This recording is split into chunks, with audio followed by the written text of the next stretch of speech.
Jerry, bukod sa humanitarian assistance, ano pa ang ibang tulong na ipinaabot ng DSWD sa mga kababayan natin dyan sa Bicol? Yes, Nel, sa Department of Social Welfare and Development o DSWD Bicol, meron pang 3 milyong pisong standby funds o yung quick response fund ng ahensya.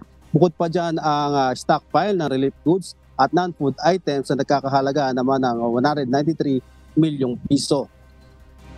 Sa kabuuan, mayroong mahigit 196 milyong piso pang halaga ng available relief resources ang DSWD para sa Kabikulan.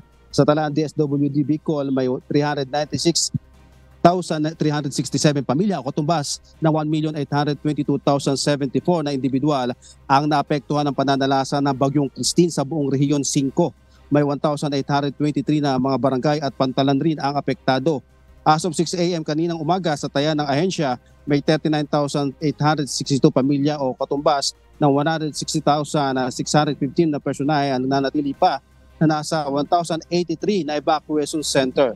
Sa labas naman ng evacuation center ay may 28,833 pamilya o 87,649 individual. 2,822 individual pa rin ay stranded sa mga pantalan sa Masbate, Sorsogon, Albay at Camarines Sur.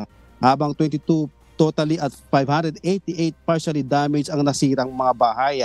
Samantalang nanghihingi pa rin na rin ng tulong ang mga magsasakang apektado ang kanilang kabuhayan. Sa Masbate, 3 hektaryang pananim na saging na halos 100,000 ang pagkakalugi ng isang magsasaka sa bayan ng Aroroy. Dumadaing na rin dahil sa taniman ng saging ng tanging inaasahan nila na pinagkukunan ng ikabubuhay.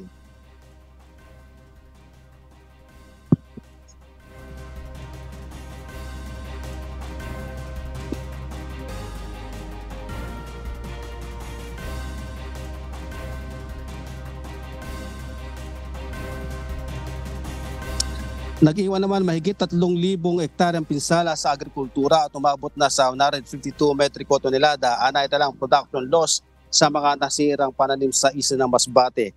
Tiniyak naman ni Agriculture Assistant Secretary Arnel de Mesa na pabibilisin ang pagpapalabas ng tulong para sa mga magsasaka na apektuhan ang bukrin sa pananalasa ng Bagyong Christine. Inabalita, balik sa iyo, Nel. Jerry, kamusta naman ang lagay ng panahon dyan sa Masbate City?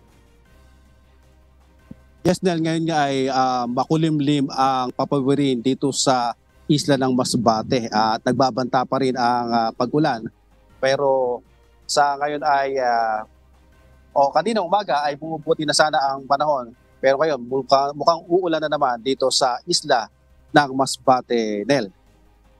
Maraming salamat, Jerry Galicia.